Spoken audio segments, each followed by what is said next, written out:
Once again, here at the March for Palestine, Washington, D.C., November 4th, 2023. And I'd like our next guest to go ahead and introduce herself. Hey y'all, my name is Nadya Tannous and I am from the Palestinian Youth Movement. I'm going to be one of the MCs for today's rally. Nadya, how are you feeling right now? You have a really major role in all of this, and you're just such a powerful, amazing organizer. I feel so honored to know you. And so how are you feeling today? How are you feeling right now? I think leading up to this moment, we've all been so busy throwing rallies, protests, and different types of action together wherever we live. I think I'm not different than the rest of our community who has been out in the streets doing the organizing hard work every single day of October. In this moment, I was just telling our comrades, it's important as folks who are committed to this struggle and who grind for our people day in, day out, try to do the best that we can, to also take a step back and appreciate the fact that in moments of feeling helpless, because we can't physically stop the bombardment of Gaza as it happens and the murder of our people, to remember actually our power and how much we have already contributed in the daily work and the relationships we've built and the organizing that we've done, in the efforts that we've led, or the political education sessions that we do. We've done so much work, and even though we can't be home, we do have a role here, and our role is to uplift critical demands for our people. So today, anything I feel, the nervousness, the butterflies, is really replaced by a deep conviction that we will see liberation for our people in this lifetime. And what our people need right now is an immediate ceasefire and lifting the 17-year siege on Gaza and an end to all U.S. aid to Israel. And that's what everyone is coming out here in order to demand.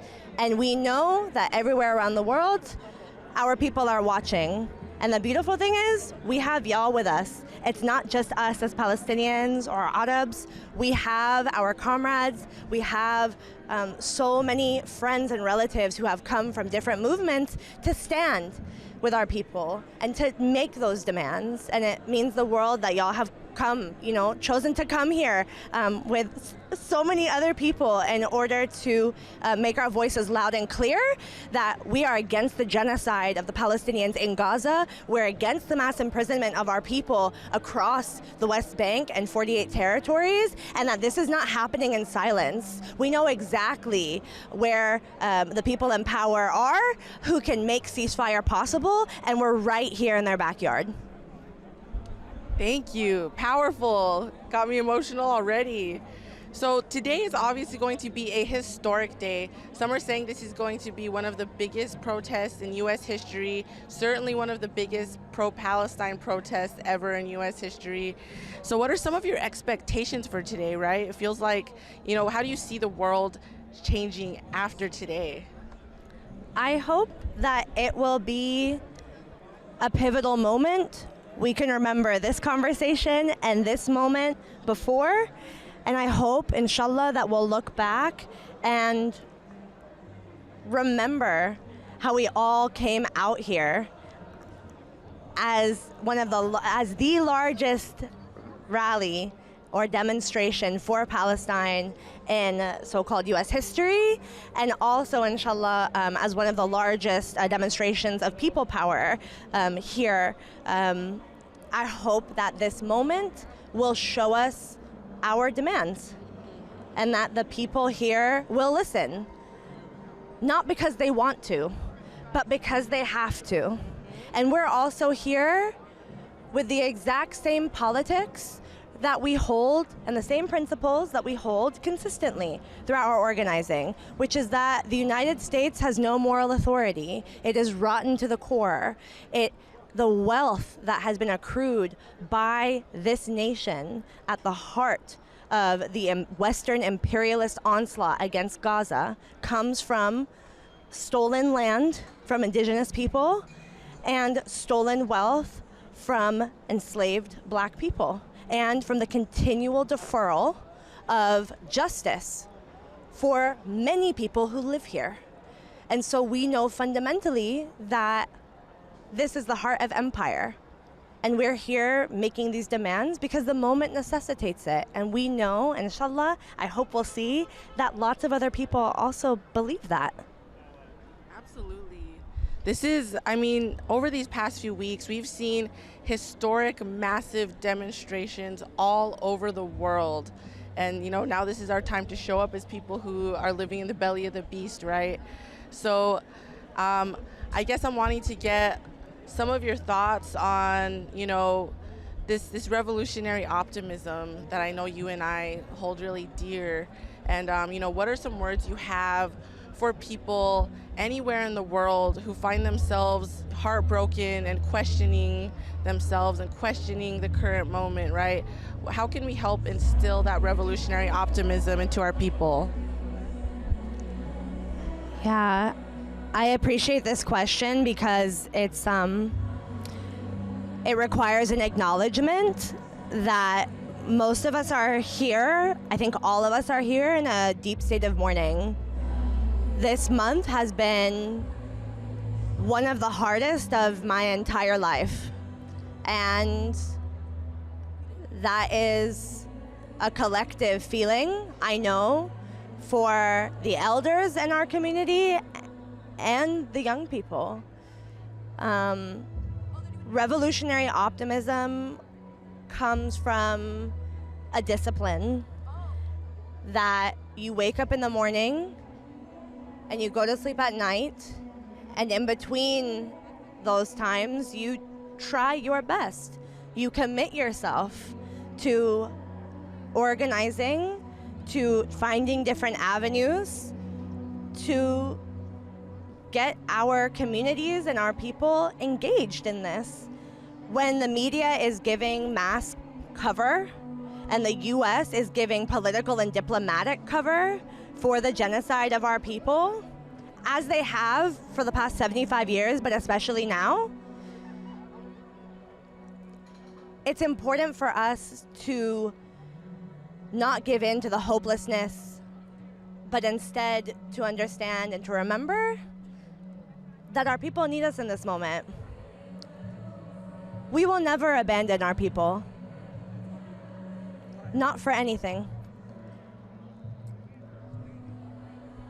Well, I love you, Nadya. You're an amazing comrade. And where can our listeners keep up with you and follow your work?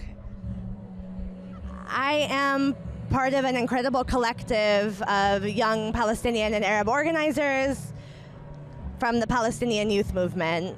We're 100% volunteer, we're grassroots, and we're transnational. We have chapters in the so-called United States, so-called Canada, and also now Britain and Italy. And please follow us, please engage. We're people coming from our community, and we're here in order to demand a better future, a necessary future, not just for ourselves, but also for the people and the context where we live. I support land back 100%.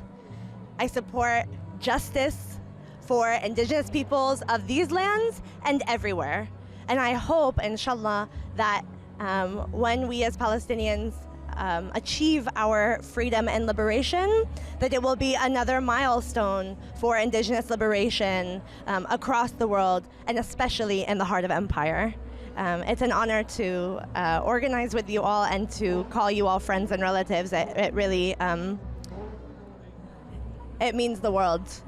It's a long life, and I know that we're committed to living it the best that we can, and I hope that we make our ancestors proud, and I hope that our children and the future generations are able to benefit from this struggle, and we can talk about it in stories rather than having to live it in real time.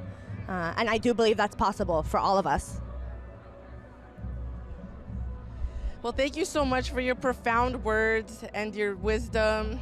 And I I appreciate you again so deeply. No one's going to be free till Palestine is free. I believe that the liberation of my people is absolutely dependent on the liberation of Palestinians.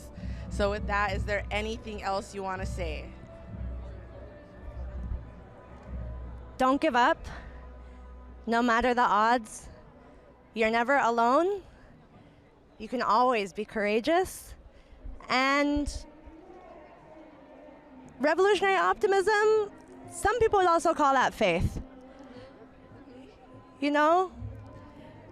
I think we have a lot more power than it sometimes feels like, and I'm proud of us for making a pathway forward. And we do that together. So if you're listening to this, shout out to you and all the individual work that you've done, and get organized, join an organization, try it out, and let's build something different than what we have. Oh, beautiful.